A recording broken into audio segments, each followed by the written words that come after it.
How's it going, guys? The Poker Rapper here, and I'm just going to come out and say it.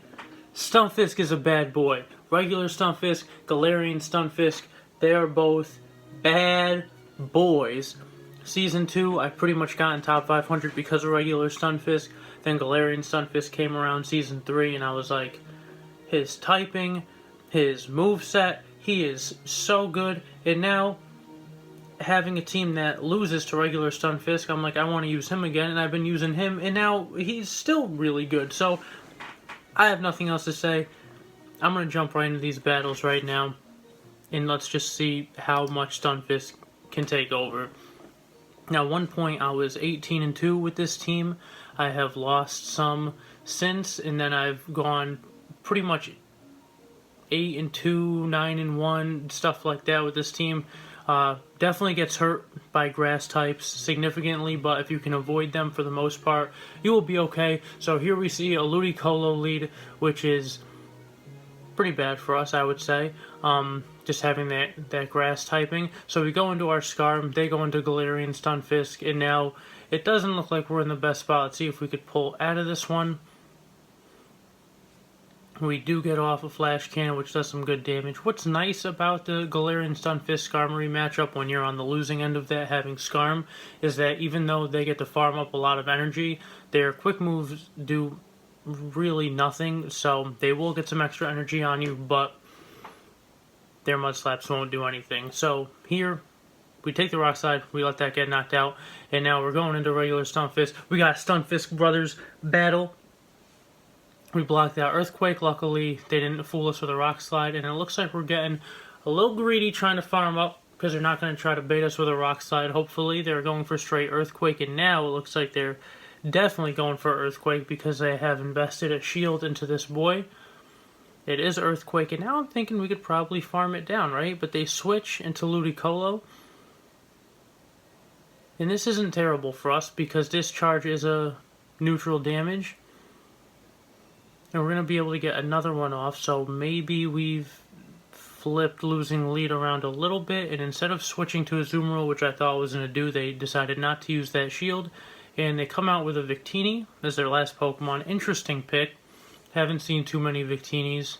And they block a Mud Bomb. We go right into a Azumarill, and now this is just great position for us. Sometimes you win lead, you lose lead, you even tie. It just can come down to what's in the back, what that last Pokemon is, and in this case we were able to take our first two and have them bang out with their first two, and pretty much, I mean, the Stunfisk is a quick move away from getting knocked out, but comes down to that last Pokemon. They have Victini, we have a Azumarill, and it's, you know, playing shields down, it's pretty straight up. So here we go. We take a win, flip that. That was nice. We see a Stunfisk Brothers lead. That's what I call them, the Stunfisk Brothers. And this was a very interesting one because they're able to do that. They can Rock Slide at will, and you pretty much always have to shield, and you always have to assume it's an Earthquake. I guess maybe you don't have to always assume, but when you don't, if you take an Earthquake, it's doing a massive amount of damage, and you don't want to take that. So I actually, when I used Galarian Stunfisk, I hated the matchup against regular Stunfisk. But when I use regular Stunfisk, I still feel like I'm on the losing end of it somehow. So the matchup is always just very, because you see how much Mud Bombs do. They really have to, they could take two. They don't have to invest any shields in it. We pretty much have to invest shields into the Earthquake, sorry. And so they were both the shields down. I go into Scar. This is an interesting game, because they're not switching out. They don't have a better Skarm counter. I mean, Galarian Stunfisk is pretty much the best Skarm counter. And now they switch into a Azumarill. Now I'm keeping an eye on that timer. I'm trying to play out of another weird, somewhat losing lead scenario. They're going to take a good amount of damage from that Sky Attack, and they are going to use their attack before we can switch out. So now we have some decisions to make. We're going to go right back into our regular Stunfisk, knowing we can get off a Discharge before they can get off an Ice Beam or a Hydro Pump or anything. And I'm thinking I'm going to switch and try to make this read, and we do. And here comes the attack, so that worked nicely. and we take an Ice Beam, all their energy is gone, and we're going to be able to just farm down here, and they have no shield, so this is really good position for us. And we see a Skarmory, and this is a great spot for us, because they could take... I like Player Off Hydro Pump. I think it's the best moveset for Azumarill, even though Ice Beam comes out a little bit quicker, about as quickly as Player Off does.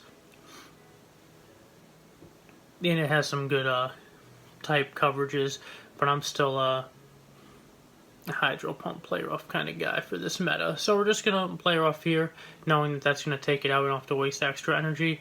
And he is going to get an attack off. If it's Earthquake, we lose. If it's Rock Slide, we hang on by the hair on our Azumarill's little chin.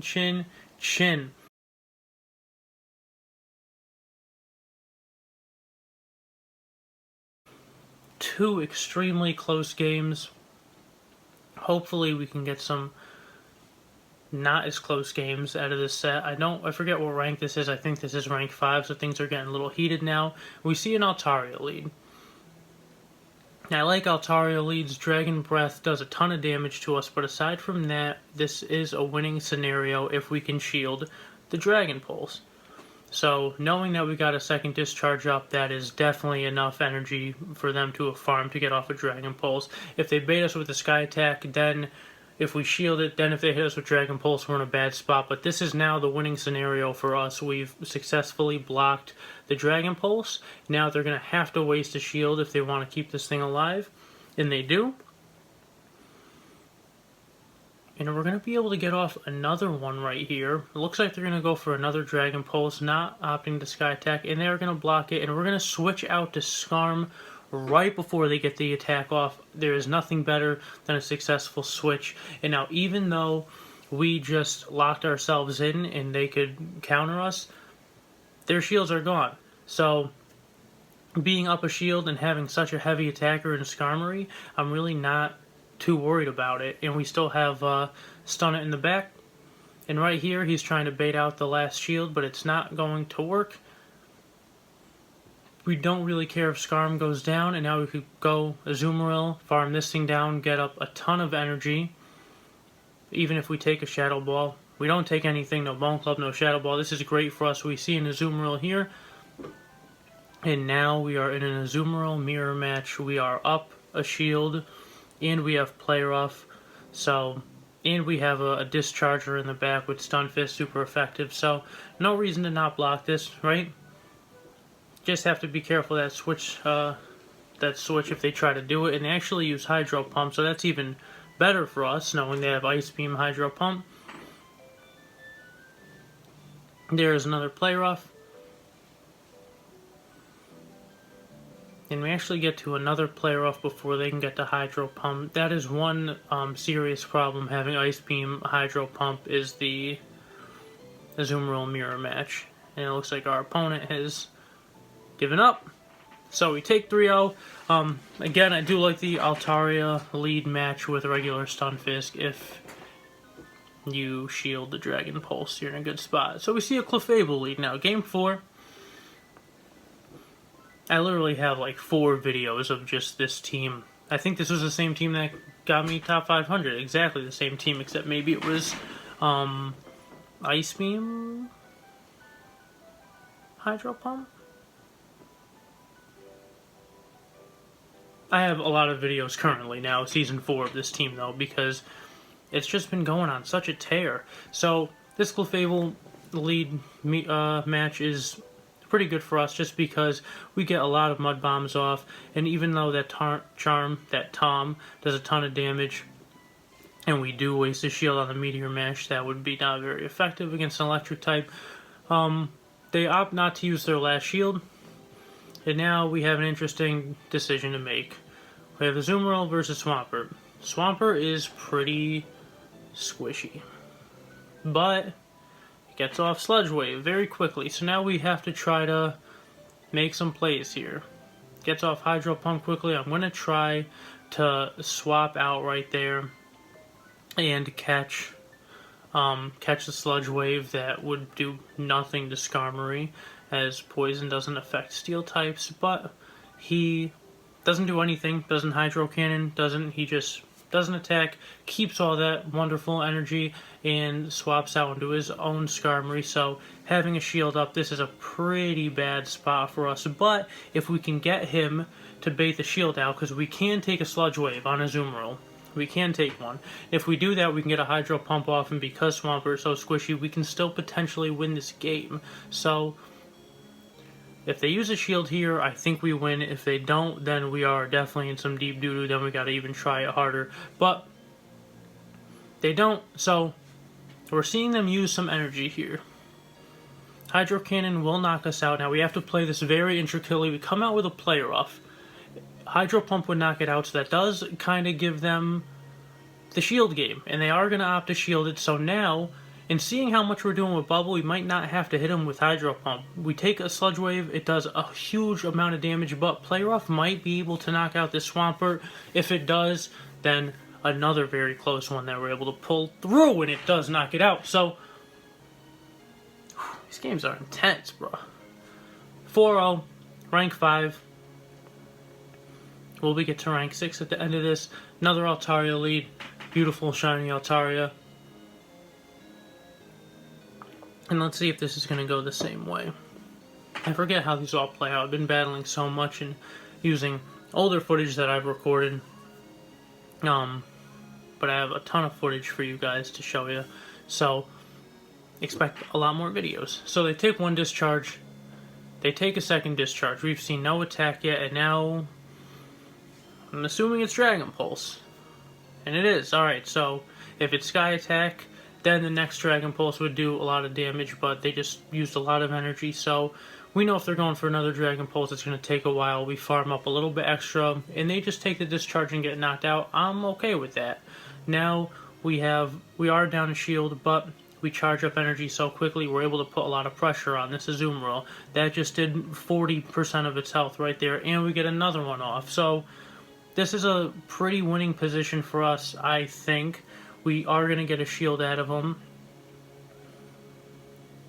Ooh, now that's interesting. We would have got a Mud Bomb off, but they're actually going to waste all that energy just for that little sliver of health. So look at the position we're in. We have switch advantage, and we're in an Azumarill mirror match. Same amount of shields, except we have a lot more health than they do. I'm going to farm up a little bit extra right here, almost max out that energy. And we're going to go for a play off for the knockout. They're going to let it go through. And now we see an Alolan Marowak in the back. This is good for us. Very, very good for us. We're going to go for a play off, it looks like, opting to try to bait that last shield out. And if we don't bait it out, I mean, they pretty much have to use it, right? Hydro Pump would have won us the game had we used it. But, we're just going to keep Azumarill in just to do some more, we have the energy, right? Now he has to block the play rough. So we don't have to waste all the Hydro Pump energy knowing that it's still going to do... Look how much Bubble is doing, you know? We're just putting shield pressure on him with play roughs. And we have Skarm in the back ready to go. So we take the Shadow Ball. And even though this is super effective, he's not going to be able to get to anything in time to get us close to being knocked out. So 5-0 with the squad. We have done... I got more videos coming of this team. Yeah, I've gone on quite the tear.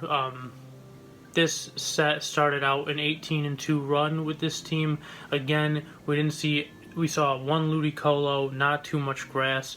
When you see grass in the back, I mean, Shiftry eats up this team. Meganium eats up this team. And if you happen to have an opponent that loses lead and switches into a grass type, you could switch into your Scarf and be in a really good spot. If they have a second grass type in the back potentially, or if you lose the lead and then you switch and they switch into a grass type, or even if they go Shadow Victory Bell at the beginning and you go Scarf and then they have a counter for your Scarf, then you could be in a bad spot. But if you avoid the grass types, this team is very good. And yeah, try it out. Let me know what you think in the comments. If you guys like the battles, like everything, subscribe, like the video. Thank you so much for watching, and we'll see you in the next one, baby.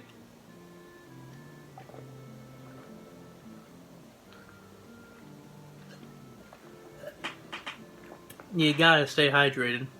And water's the best drink in the house. Don't let anyone convince you otherwise.